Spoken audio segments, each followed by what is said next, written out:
The Founding Fathers, American Revolution, our Constitution, our history, America. Thanks so much for tuning in as we discuss the people, places, events, and battles that turned 13 separate colonies into the greatest nation on earth, the United States. Welcome back, Patriots. I am your host, Ron Kern, and today is the 14th episode of my show. And I just wanted to take a second and tell you that I really appreciate you taking time to listen, learn, and experience my passion for the American Revolution. It means a lot. Okay, so I am super excited to get started, as this event discussed today will be a big one, and that is the Boston Massacre.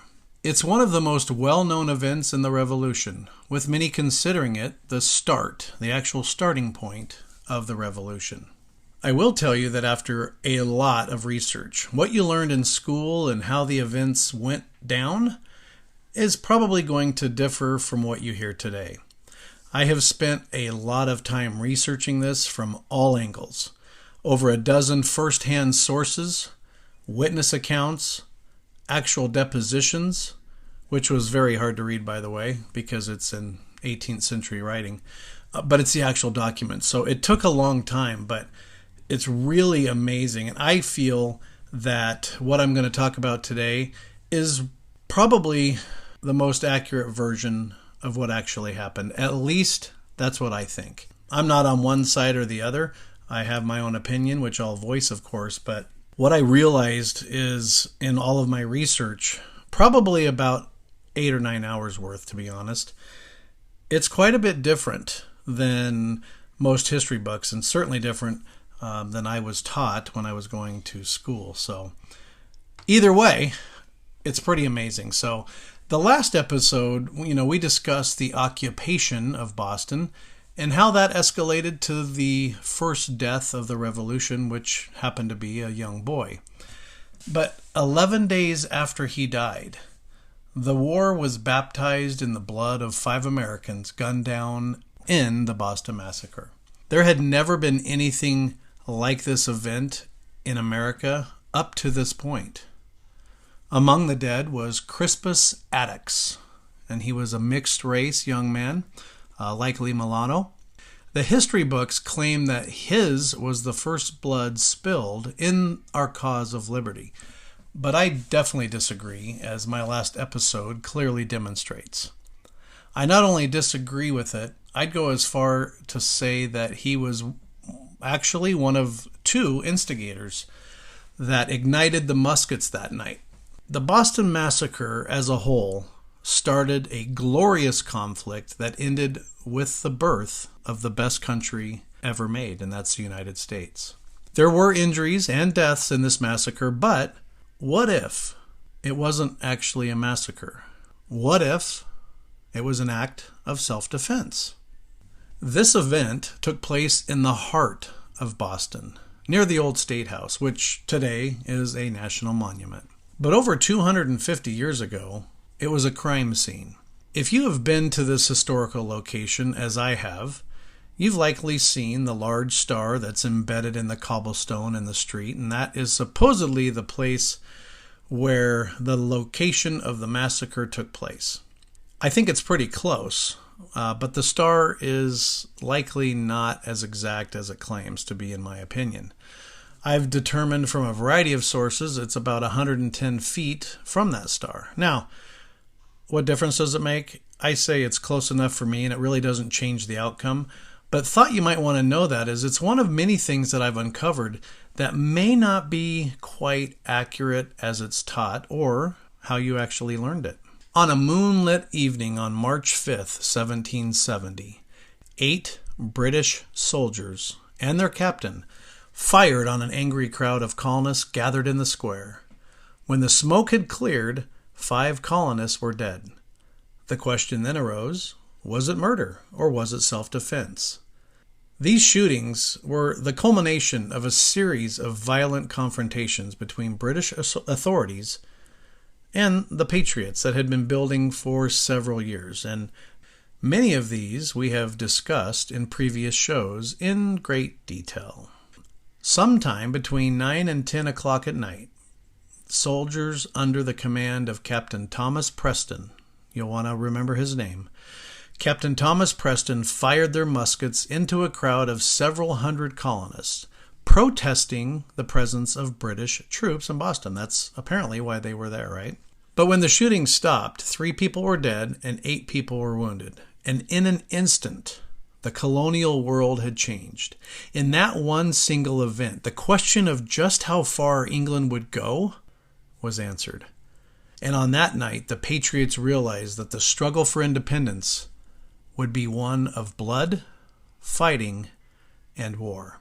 Quote, "We knew from that point on that this would be a fight. The only way we were going to rid ourselves of the crown was to fight and die." Those words were said by Sam Adams. Now, it was obvious to both sides, both England and the colonials, that something terrible had just happened. It was a very scary time, as nobody really knew what was going to happen next. And I think the best word to describe the overall feeling then was unstable. They may not have known what was going to happen next, but there was no doubt in anybody's mind, no matter what side you were on, that something big was going to happen because of it. It is impossible to overestimate the impact that this single incident had on the colonies and their struggle for independence. Today, over 2 centuries later, the musket shots still echo in Boston as a milestone, the starting point, the beginning of the American Revolution. If you have listened to any of my previous shows, you have learned about what and how the tensions were rising and that the temperature of the city of Boston was off the thermometer charts. Fights, mobs, protests were becoming very common. Then, this event happened. This single event clearly showed that the road to freedom from the mother country, breaking away from England, was going to be a bumpy and bloody one. It was going to be a big struggle. Some historians think if nobody was shot that evening, that the revolution wouldn't have taken place. I don't know if I fully agree with that. I think something would have eventually happened. But nonetheless, this event was indeed a turning point in the struggle that had been going on, and it put them on a collision course with England in a way that likely they had never imagined or experienced before. There were hundreds of people on State Street, or King Street as it was called back then, and they were all watching what was happening, and no 2 people described the events the same way. What little we do know about the shootings is derived from eyewitness accounts, autopsy reports, and contemporary newspaper stories. But these few facts are overwhelmed by questions that, even today, remain unanswered. Did Captain Preston order his men to shoot unarmed civilians? If not, why did the Redcoats fire on the crowd at all? How close were the colonists to the soldiers? Were the British soldiers ever in mortal danger? Was it really a massacre? What if the British soldiers were acting in self-defense? What if they had no choice but to fire in the mob of hundreds of people? I'm going to try to answer these questions in this podcast. Boston was divided at the time between Loyalists and Patriots. They lived close to one another. In fact, sometimes they lived on top of each other. For instance, Paul Revere lived about 100 feet away from Lieutenant Governor Hutchinson, and Hutchinson was a proud and staunch Loyalist. For most Americans, everything we know about the Boston Massacre is derived from an engraving done by Paul Revere, right? It's everything about that night's events in this one picture that he drew. It was actually a cartoon first, and then he engraved it. But as you can imagine, a picture does tell 1,000 words, but in this instance, and other instances, pictures can be lopsided. And that is true back then as well. People saw this cartoon of what had happened. It was circulated in all the newspapers. If you were living back then and you pick up the newspaper, which, by the way, was the only way to get your news, this picture would depict something horrible. And it does depict that the mob was very innocent and these mean, angry British soldiers were just shooting and killing innocent civilians. Now, just for some time comparison, Paul Revere created this picture 5 years before his legendary horseback ride at midnight. I have a picture of this engraving and other really cool and important things that you can view on our website, patriotpowerpodcast.com, and then just click on Broadside. So this widely circulated picture, it depicts a small group of unarmed civilians being cut down by a volley of musket fires from these powerful, mean, angry British soldiers. Now, this picture has been reprinted in countless history books and pamphlets, and it has really been the defining image of the incident for over 250 years. If you haven't seen it, I would be shocked, but it is located on our show notes for this episode on our blog, so take a gander. Like most propaganda, the engraving isn't accurate. In fact, most of it is not even close to what happened. The shootings took place at night. His drawing shows daytime. There was a thick layer of snow and ice on the ground, and the colonists were not the helpless, sad, and passive victims depicted in the engraving. There was a total of 9 British soldiers at the scene that night, not 8. And most importantly, the picture depicts the British Captain Preston standing behind his men. And in the picture, Paul Revere shows his blatant anti-British bias. The witnesses placed Preston in front of the soldiers to begin with. At least that was one fact that most people agreed upon. I'm jumping ahead a bit here, but if you were standing in front of a line of soldiers with guns leveled, cocked, and ready to go, and you're standing in front of them, would you yell, "Fire"? I don't think I would. No, I'm pretty sure I wouldn't. But at any rate, just one of the many things that this engraving/cartoon depicted that was not real accurate. This episode is brought to you by MeUndies. Underwear drawers are like the Wild West. You never know what you're going to pull out or what shape it's in. So upgrade your collection with the buttery soft comfort of MeUndies. MeUndies' signature fabric is as soft as a warm hug from your favorite sweater. Plus, it's breathable and oh so comfy, making it ideal for all-day wear. Get 20% off your first order, plus free shipping at MeUndies.com/Spotify with code SPOTIFY. That's MeUndies.com/Spotify, code SPOTIFY. Another inaccuracy of this engraving is it shows the soldiers are lined up very neatly, as if they're in firing formation, and as if they're being given the signal to fire by their commanding officer. This contradicts the witness testimony. It contradicts what really happened. But in this picture that Paul Revere created, it really does make it look like a massacre. And we have very little information about the victims of this so-called massacre, but one that is usually spoken about is Crispus Attucks. Now, Attucks, as I mentioned before, is said to be the first black American, he was mulatto by the way, to die for the cause of freedom. Shot at point-blank range and stood at the front of the crowd, leading the charge directly in front of the soldiers. Now, based on his autopsy and the injuries and the map of the crime scene, which, by the way, Paul Revere also drew that, this just could not be the case, not even logistically. Now, I'm not going to go into that side story, but he could not have been in the front of the crowd and shot point-blank range as Revere drew him to be. His injuries just don't match or support that theory at all. The shooting involved 8 British enlisted men and 1 officer, and at the time, the British soldiers carried and used what was called the Brown Bess musket. Now, I have a picture of one of those on our broadside under this episode, so go take a look. Why would you want to take a look? It's just kind of cool to know exactly what type of firearm that they were using. Now, that evening, Hugh White, a sentry private, he was guarding the customs house. Now, keep in mind, the customs house, why was it being guarded? That is the place where all the taxes that they collected from the colonists were stored. And they only had one person out there standing guard, and that happened to be Hugh White, and he was just a private.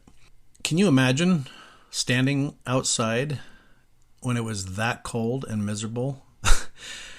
Just things that we read about, and we don't really put ourselves in those positions. So he probably wasn't in greatest spirits, and he was probably terribly cold. But nonetheless, around 8 p.m., a young apprentice named Edward Garrick walked up to Hugh White, and he began to taunt him. All records that I researched shows that Garrick was about 14 years old. So here you have a 14-year-old out at night, walking up to a sentry guard and started taunting him. Now, how did he taunt him? I wanted to find that out, but I couldn't find exactly what was said or if anything was thrown to or at the sentry.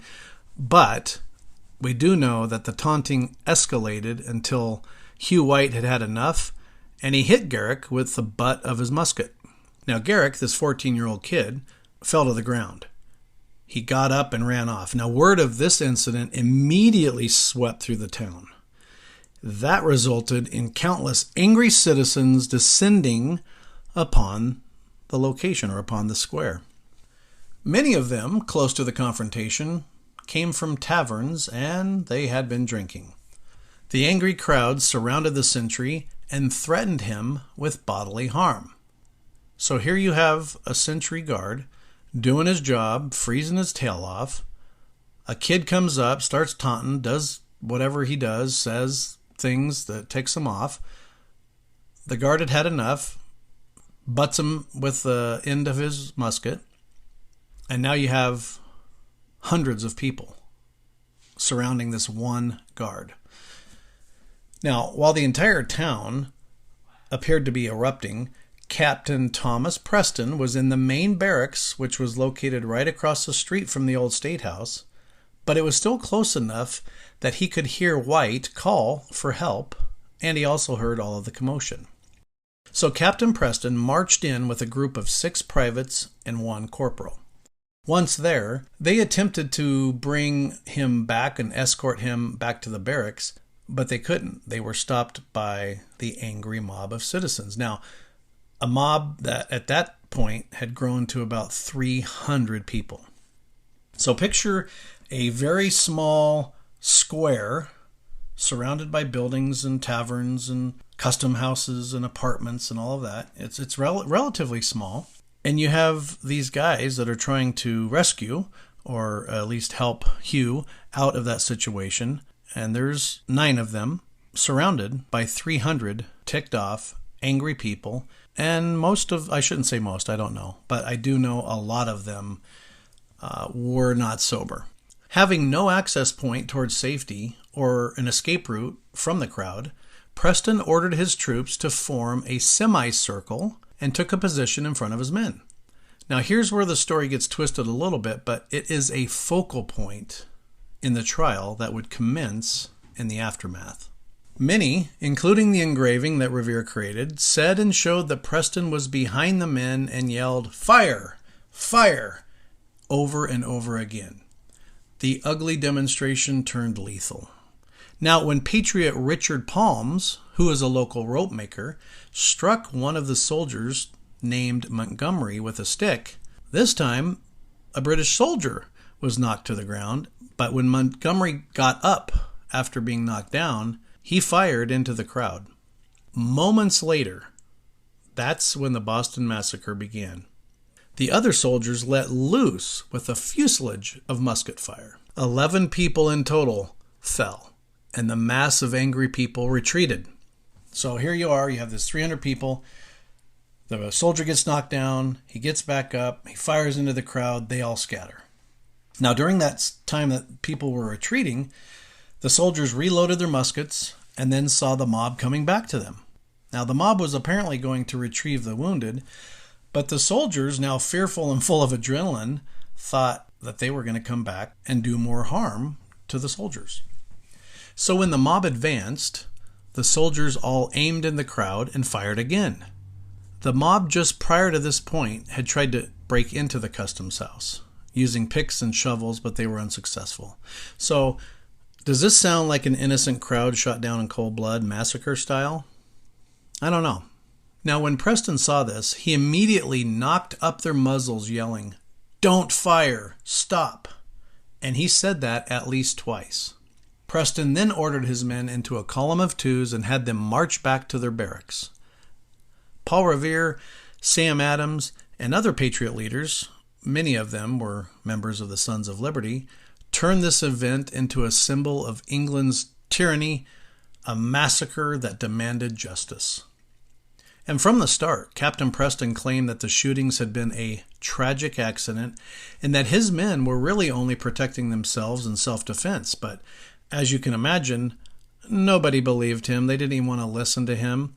And on March 13th, Preston and 6 of the other soldiers were indicted and arrested for murder.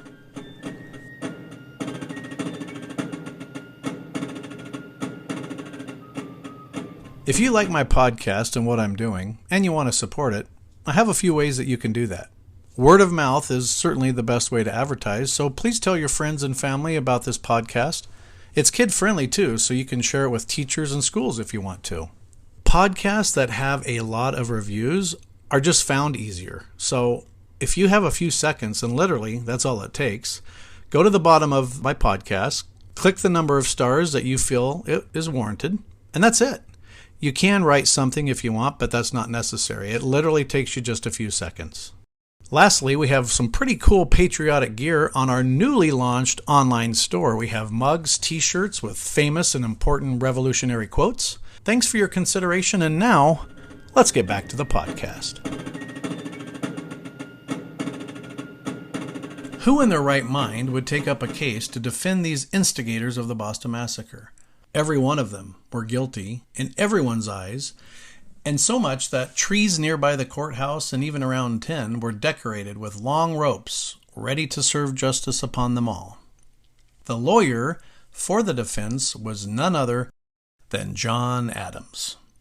Now, you'll find that events, important situations, amazing writing, John Adams just always seems to be there. He, in my opinion, is one of the underrated, spoke about, and he is an amazing, fascinating man. His wife was brilliant. That's a whole episode, probably a bonus episode. But John Adams, who always seemed to think that in history, long after he's dead and gone, people would not remember him the way they remember others. Well, that's sadly kind of come true. Did you know that there's no monument in Washington, D.C. or anywhere else of John Adams? Now, the amazing David McCullough, who I spoke about, I believe, 2 episodes ago, who recently passed away, he was on a mission to get a statue and a monument in John Adams' honor. And I'm not sure what the status is, but I hope that actually happens. But if you have watched the HBO series John Adams, the courtroom scene of the trial is quite tense, and it's exceptionally done. In this series, I believe they used court transcripts, so when you're watching it, you are actually listening to what was said. The actors that they chose for that were brilliant. Nobody else, in my opinion, could have been a better John Adams than who they chose. So if you have not seen that series, the whole series is amazing, but that courtroom scene, it's very, very powerful. Many people felt that John Adams had just sealed his fate and ruined his career by taking the case. Now, he was doomed if he tried to defend them, and in the highly unlikely event that he was even able to reduce the sentences or get any of them acquitted, it would be all that much worse for him. John Adams recalled years later about meeting with Preston before the trial. Quote, "With tears streaming down his eyes, he said, 'I am come with a very solemn message from a very unfortunate man, Captain Preston in prison. He wishes for counsel and can get none.'" Now, I hope I don't go too far off on a tangent or bore you here, but think about this. You are an emerging attorney in Boston. You are doing exceptionally well. You're very well known. Not saying you're very well liked, because he didn't hold anything back and he pretty much spoke his mind. He had very little tact early on. But here you are, your career is booming, you're about ready to really, quote, make it, and you decide to take a case that was unwinnable, most people thought. And here you are protecting or representing the people that the colonists were up in arms about, literally. And so it's just amazing that he had the integrity and the respect for the law, but these men, that they should have a fair trial. So he took it. Pretty amazing step of courage, I would say. Now, the trial hinged on one essential question. Had the British soldiers acted in self-defense, or did they commit murder? Most of the eyewitnesses to the shootings agreed upon the events leading up to the moment when Richard Palm struck Private Montgomery, and then Montgomery got up off the ground and fired his musket. At that point, however, the discrepancies begin. When Montgomery goes down, there are other soldiers that are witnessing this, and they also have to protect themselves. So what do? They fire back. They shoot into the crowd. Were they firing to kill specific people, or were their intentions to keep the crowd away from them? We do know that some, but not all, of the remaining soldiers fired their muskets into the crowd. Some witnesses said that the time between the first shot and the barrage of gunfire was 15 seconds. Others said 2 minutes. Even today, witnesses and their statements rarely match, which seems pretty odd to me, but that's another topic, and we'll leave it as eyewitness testimony is as unreliable then as it is today. In the trial, most of the eyewitnesses agreed that the incident began when an angry crowd confronted a small detachment of British soldiers in front of the customs house. The situation escalated when a colonial named Richard Palm struck one of the soldiers with a stick. The soldier fired once. What happened next became a key point of contention during the trial of the soldiers. Before the shooting started, the British Captain Thomas Preston was in front of his men facing the crowd. Some witnesses said that Captain Preston ordered his soldiers to fire. Others said that the soldiers discharged their weapons on their own. If you stand in front of 9 soldiers, you're in front of them, barrels facing towards you. Would you yell fire? No, you wouldn't. Doesn't make any sense. But everybody agreed and wrote down in testimony that Captain Preston was in front of them. But others wrote down in testimony that they heard him. They saw the words come out of his mouth, fire, fire. If Captain Preston had given the command to fire, then he would have been held responsible for murder. So the central question raised during the trial was, did Captain Preston order his men to shoot unarmed civilians? According to witnesses, the crowd had taunted the soldiers by daring them to shoot. Did the crowd bring the fire onto themselves? Let's not forget that they were in fact throwing snowballs, oyster shells, rocks. Some of the rocks were described to be as large as a human head, and anything else that they could find that they were throwing at the soldiers. They were loud, rambunctious, and angry, moving toward the soldiers. Let's not forget that many in the mob had left nearby taverns, and many weren't on the sober side of things. It's cold. You get hit by a ice ball or snowball, it hurts, right? How about getting hit with 300 of them? And oyster shells, they're very sharp. Rocks, we know what that can do. So it wasn't just, a little pebble here and there and people yelling things. This was 300 people, some of them drunk, and throwing these objects, big, heavy, toward these 9 people. Now, the court appointed Samuel Quincy as special prosecutor. Sam Adams persuaded the town of Boston to pay for a second prosecutor, and that happened to become Patriot Robert Treat Payne. These men wanted the soldiers to be found guilty, have it be a very quick trial, and hung for the murders that they committed. Sam Adams, remember, is the second cousin of John Adams. Now, John Adams obviously was a patriot, but he wasn't as outspoken verbally and wasn't involved with riots, protests, and did not agree with violence like Sam Adams and the Sons of Liberty did. They both wanted freedom from England. They just went about it differently. But it's kind of ironic that both of them were involved in this trial on opposite sides. You have John Adams believing in the cause for independence, believing that what England was doing was wrong. And yet he was brave enough to say, listen, I have to defend. They have to have a fair trial. They have to have representation. And he took that case. It's just, I know I just said that, but it's pretty amazing if you really put yourself in his shoes and think about it. Now, what did John Adams say to start the trial? He said a lot. In fact, it's probably a 5-minute worth of reading, which, don't worry, I'm not going to do. One of the most memorable quotes is this: "It is better that 5 guilty persons should escape unpunished than 1 innocent person should die." Getting engaged can be stressful. Getting the right ring won't be at BlueNile.com. The jewelers at BlueNile.com have sparkle down to a science with beautiful lab-grown diamonds worthy of your most brilliant moments. Their lab-grown diamonds are independently graded and guaranteed identical to natural diamonds and ready to ship to your door. Get $50 off your purchase of $500 or more with code SPOTIFY at BlueNile.com. That's BlueNile.com, code SPOTIFY for $50 off.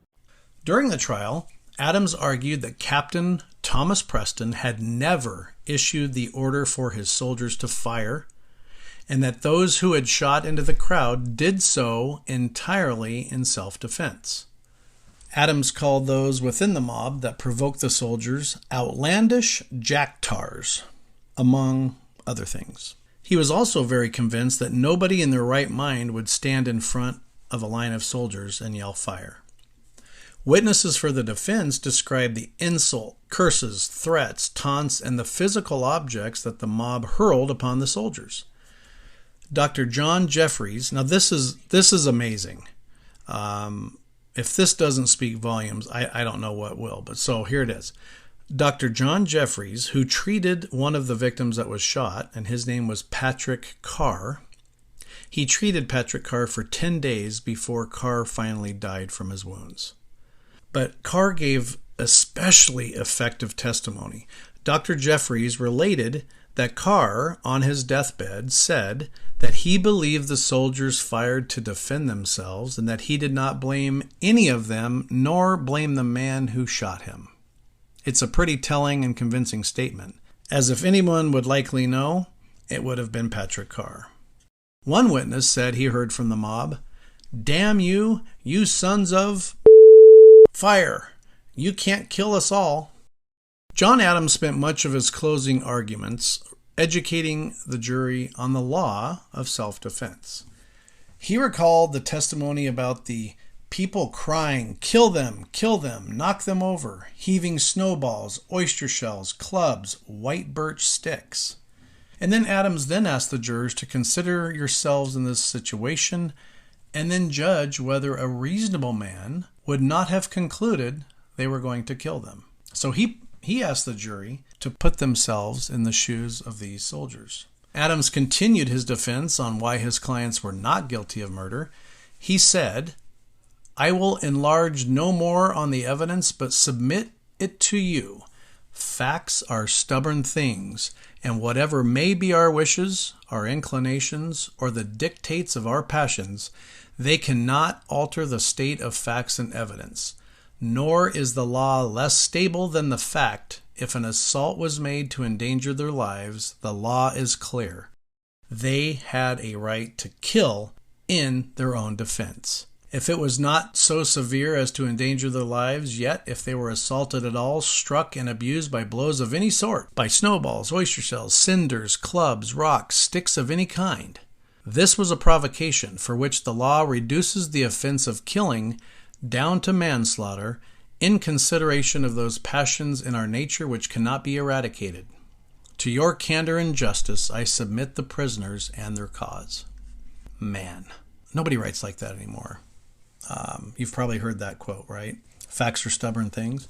John Adams is awesome, just saying.